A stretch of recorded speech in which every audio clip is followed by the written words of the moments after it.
Matthew 15. Matthew chapter 15. Then some Pharisees and Torah teachers from Jerusalem came to Yeshua and asked him, "Why is it that your Talmudim break the tradition of the elders? They don't do natil yadayim before they eat." He answered, "Indeed, why do you break the command of God by your tradition? For God said, 'Honor your father and mother,' and anyone who curses his father or mother must be put to death.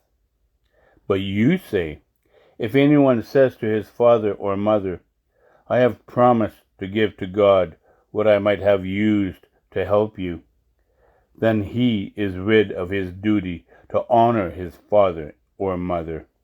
Thus, by your tradition, you make null and void the word of God. You hypocrites! Yeshayahu was right when he prophesied about you. These people honor me with their lips, but their hearts are far away from me.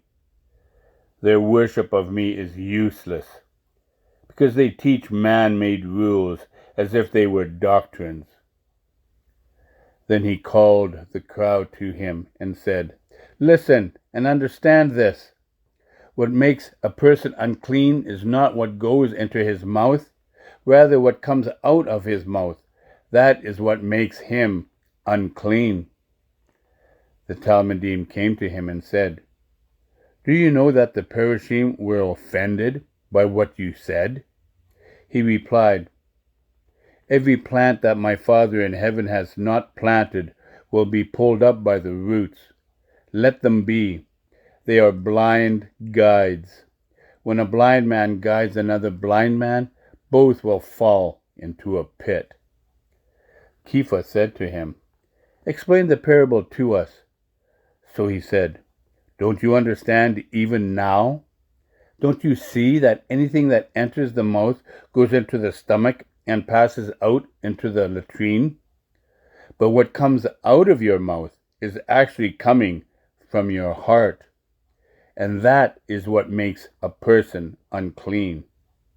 For out of the heart come forth wicked thoughts, murder, adultery, and other kinds of sexual immorality, theft, lies, slanders. These are what really make a person unclean. But eating without doing natil yadanim does not make a person unclean."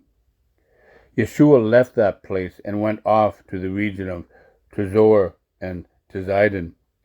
A woman from Canaan who was living there came to him, pleading, "Sir, have pity on me, son of David. My daughter is cruelly held under the power of demons." But Yeshua did not say a word to her. Then his Talmudim came to him and urged him, "Send her away, because she is following us and keeps pestering us with her crying." He said, "I was sent only to the lost sheep of the house of Yisrael." But she came, fell at his feet, and said, "Sir, help me." He answered, "It is not right to take the children's food and toss it to their pet dogs." She said, "That is true, sir, but even the dogs eat the leftovers that fall from their master's table." Then Yeshua answered her, "Lady, you are a person of great trust. Let your desire be granted." And her daughter was healed at that very moment. Yeshua left there and went along the shore of Lake Canaanite.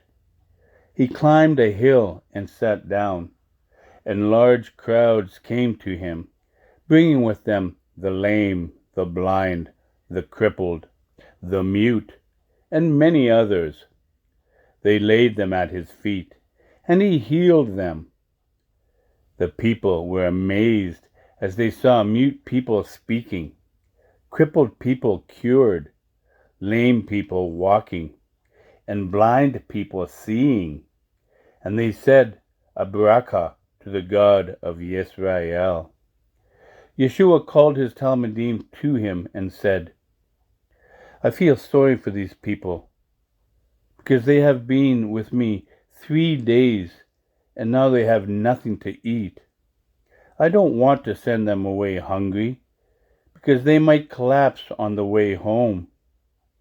The Talmidim said to him, Where will we find enough loaves of bread in this remote place to satisfy so big a crowd? Yeshua asked them, How many loaves do you have? They said, 7, and a few fish. After telling the crowd to sit down on the ground, he took the 7 loaves and the fish, and made a bracha, broke the loaves, and gave them to the Talmidim, who gave them to the people. Everyone ate his fill, and they took 7 large baskets full of leftover pieces. Those eating numbered 4,000 men, plus women and children. After sending the crowd away, he got in the boat and went off to the region of Magadan. Matthew 15.